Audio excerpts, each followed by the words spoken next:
Sa isang nayon sa paanan ng bundok Banahaw, may dalawang magkaibigang magkaiba ang mundo. Si Liway, isang dalagang mahilig tumingala sa langit, at si Dano, isang tahimik na magsasakang kontento sa kanyang lupa. Tuwing gabi, umaakyat si Liway sa isang burol upang bilangin ang mga bituin. Para sa kanya, bawat kislap ay may kwento, at bawat guhit ng liwanag ay tanda ng mga panalangin dumaraan sa kalangitan. Samantala, si Dano ay laging nasa bukid. Para sa kanya, ang lupa ang buhay. Bawat binhi ay isang panaginip na tumutubo at bawat ani ay sagot ng lupa sa pagsisikap ng tao. Isang gabi, dumating si Liway sa burol, puno ng pangamba. Dano, bulong niya, may nakita akong kakaiba. May nahulog na bituin, ngunit hindi ito naglaho. Bumagsak ito sa kagubatan. Sumimangot si Dano. Bituin? Nahulog? Imposible! Ang mga bituin ay sa langit, hindi sa lupa. Ngunit alam ni Liway ang kanyang nakita.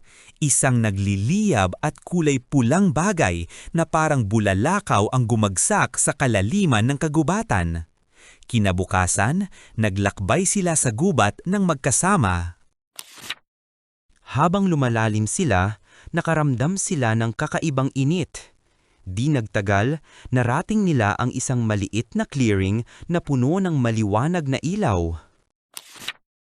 Doon, nakakita sila ng isang kumikinang na bato.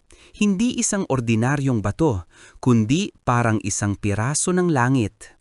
Umiinit ito sa bawat hawak at naglalabas ng mahinang ugong, parang tibok ng puso. Liway, mariing sabi ni Dano, delikado ito, hindi ito para sa atin. Ngunit kumislap ang mga mata ni Liway. Dano, ito ang sagot sa aking mga panalangin. Matagal ko nang gustong makita ang misteryo ng langit. Ngayon, narito na ito. Lumipas ang mga araw at nagbago ang kanilang buhay. Patuloy na tinitigan ni Liway ang batong bituin na parang tinatangay ang kanyang kaluluwa. Sa paglipas ng panahon, ang kanyang balat ay kumislap na parang pilak at ang kanyang mga mata ay naging parang buwan. Natakot si Dano. Nakita niya si Liway na unti-unting lumalayo sa kanilang mundo. Hindi na siya kumakain ng bigas o naglalakad sa bukid. Nakaupo lang siya, nakadikit ang kanyang palad sa bato. Isang gabi, nagdesisyon si Dano. Liway, kailangan nating ibalik iyan sa langit. Hindi tayo ginawa para maging bituin. Tao ka, hindi liwanag. Ngunit ngumiti lamang si Liway, malamig at payapa.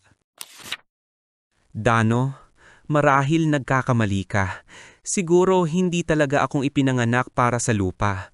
Ang puso ko ay laging nasa langit. At ngayon, hinihila na akong pauwi ng aking pinagmulan. Kinabukasan, nagising si Dano at wala na si Liway.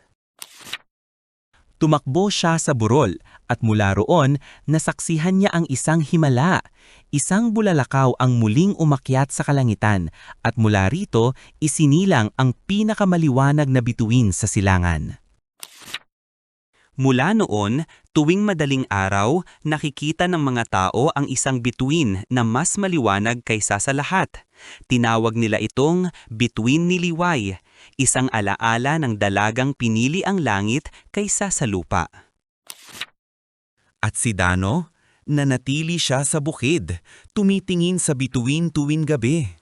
Sa bawat tingin, bumubulong siya. Kung nasa langit ka, Liway, narito ako sa lupa, tagapag-alaga ng iyong mga pangarap. Sinasabi sa atin ng alamat na ito na hindi lahat ng tao ay nakatadhana sa parehong landas. Ang ilang puso ay nananabik sa lupa at sa ani nito, habang ang ilang kaluluwa ay para sa langit at sa mga bituin nito. Ngulit sa huli, ang tunay na pagkakaibigan at pag-ibig ay hindi nasisira kahit na pinaghihiwalay ng langit at lupa.